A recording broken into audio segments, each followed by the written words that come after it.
Gamers, it's Kwing here, bringing you yet another Game Nights video review. Astro Boy, the video game, is based after the new movie of the same name, and it doesn't totally suck. Actually, it's laid out very similar to the hit GBA game a few years back.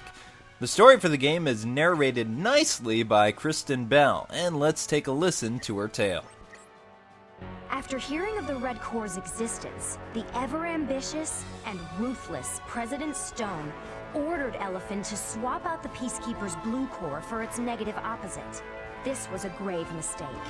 The Peacekeeper turned on its human masters.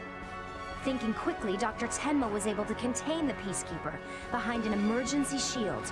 Unfortunately, in the confusion, Toby was trapped with the Peacekeeper. Eventually, the Peacekeeper was subdued. But tragically, Toby was gone.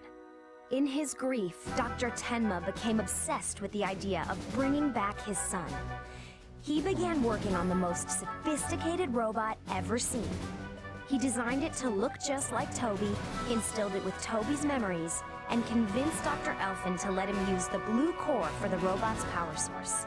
After inserting the Blue Core into Toby's chest, Tenma activated his creation. In a joyous moment, father and son were reunited. Tenma and his new Toby returned home. Okay, so to sum it up, Toby gets killed, the daddy becomes obsessed and rebuilds his little boy as a robot. And that's it. Astro Boy, the video game, is an action platformer. The game itself is broken into two modes of play. You have, of course, the flight stages and the beat-em-up/platforming levels. After flying and busting up robots, Astro has to fight larger-than-life robots, occasionally in a boss battle. Just like the Omega GBA game, Astro can upgrade his powers too. You do this by finding blue upgrades scattered around the levels. The upgrades aren't too hard to find, although you don't get to choose what to upgrade, which is a major drag. You see that counter in the middle of the screen? That tells you how many times you can use Astro's special moves.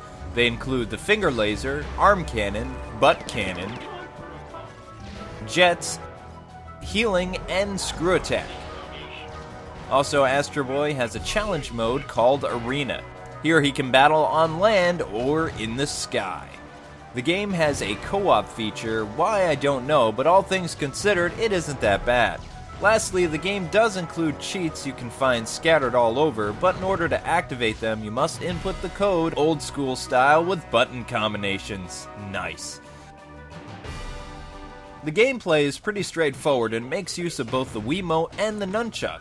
You can either play with or without motion controls. Now there's an idea. Astro Boy can jump and use his rockets by pressing the A button. You can punch or do melee attacks with the B button. Now in this game, players can use all of Astro Boy's signature powers, like the arm cannon is done by hitting the Z button, and this is one of your strongest moves in the game. The butt cannon wounds enemies and destroys projectiles coming your way, and this is done by tapping the C button. Astro Boy can heal by pressing down on the gamepad, which I didn't really know I could do that first playing the game. So as you can see, the gameplay is pretty straightforward and simple to pick up and play, and anybody can play this game. However, the gameplay does get pretty repetitive after a while. Every level is the same thing. You beat up wave after wave of robots, escape to a shooting side-scrolling level, and occasionally fight a boss. Then rinse and repeat. Now this isn't boring, the game is actually kind of fun, it just feels like I'm revisiting the same stages again and again, unlike Omega's variety. Then again, I haven't seen any 2.5D platforming games that don't suffer from this, although I think New Super Mario Bros. On the DS does a better job. I just didn't enjoy the beat-em-up levels at all, there's just too many of them and it gets stale really quick. Playing two-player was decent, but what makes it a little confusing is it's hard to make out who's who, because their colors are very closely together. Plus, you share the same power counter too. That and the difficulty remains constant with a second player, adding no challenge, which is the opposite reaction from Golden Age co-op games. The music in this game, while it does have a wonderfully done score, the music repeats every other level. Now again, this is a huge pet peeve of mine in gaming. Since we're in the third generation of 3D gaming, developers and composers have no more excuses. If you're gonna make 8 levels or a 3-hour game, please make sure that the music is different for all the levels, not just the first 4 or 5. My final annoyance with this game is the dubbing is off so bad that it's funny. See their mouths still moving after they talk? That's hilarious! I could have some real fun with this.